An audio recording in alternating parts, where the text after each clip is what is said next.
욥과 그리스도인. 첫째, 은혜의 복음과 욥기. 욥의 세 친구들은 일반적인 도덕론으로 이야기하였고 하나님께서는 그들의 그러한 말이 큰 죄라고 하셨다. 사람이 행위로 의롭다함을 받는다고 이야기하는 것은 구원의 복음과 상치되는 것이다. 욥기에서 중요하게 배우는 것은 방향의 문제이다. 욥의 세 친구는 그릇된 신학을 가졌을 뿐 아니라 신학의 방향도 그릇되었다.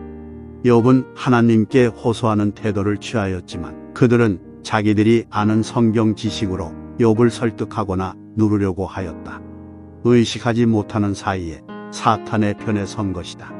그러나 디오야단의 교만을 지적하여서 낮추신 하나님께서는 사탄의 편에 선 세 친구를 하나님의 편으로 끌어들이셨다.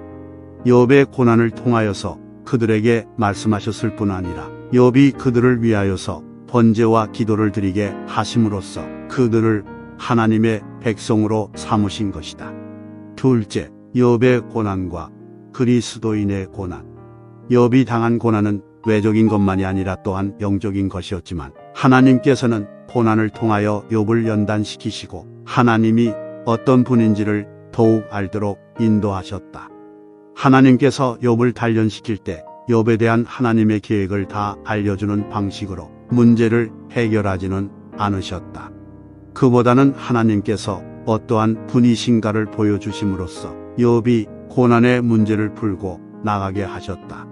욥은 자기의 고난을 중심으로 생각하였지만 하나님께서는 고난의 원인을 가르쳐 주시는 방식이 아니라 하나님의 경영을 보여주시는 방식으로 욥의 문제를 푸셨다. 이것은 신약의 백성에게도 마찬가지로 적용된다. 야고보 선생은 욥의 인내와 신실함을 들어서 신약의 백성을 위로하였다.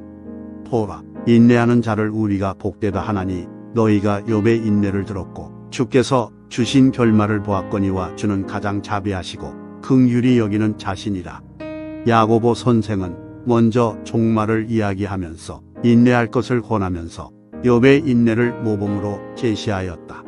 그런데 욥의 인내하여 주님께서 주신 좋은 결말을 보았다고 하면서 주는 가장 자비하시고 긍휼히 여기시는 자라고 하여서 욥이 끝까지 인내할 수 있었던 것은 하나님의 자비하심 때문이었다고 가르친다. 신자에게 있어서 고난은 반드시 따르는 것이다. 이때 우리는 욥처럼 자신의 고난을 가지고 하나님께 호소할 수 있다. 마음으로는 그러지 못하면서도 외적으로 잘 참는 듯이 꾸민다면 오히려 더 큰 어려움에 빠지게 된다.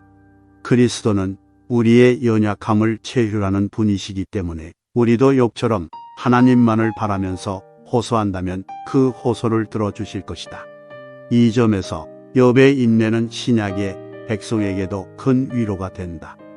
셋째, 신자의 삶의 의미. 욥의 고난의 의미는 다 밝혀지지 않았다. 역사의 마지막에 이르기 전에는 사람에게 알려지지 않을 것이다. 지금은 거울과 같이 희미하다. 그러나 지금 우리에게 요구되는 것은 욥과 같은 믿음의 인내이다. 욥은 보는 것으로 행하지 않고 믿음으로 나아갔다. 하나님께서는 동일한 믿음의 인내를 그분의 백성에게 요구하신다. 신자의 삶은 고속도로 마냥 쭉 뻗어 달리는 길이 아니다. 비유하자면 험한 산을 오르는 것과 같다. 험한 산을 오르다 보면 두세 발길로 미끄러지는 일도 있다. 그렇지만 정상을 향해서 계속 올라가면 마침내 꼭대기에 오르는 즐거움을 맛볼 것이다. 그러나 몇 발짝 뒤로 미끄러졌다고 해서 그대로 돌아서 내려오면 그 산을 결코 오를 수 없다. 신자는 고난을 겪을 때 하나님을 바라보면서 계속 나아가야 할 것이다. 왜 나에게만 이런 고난이?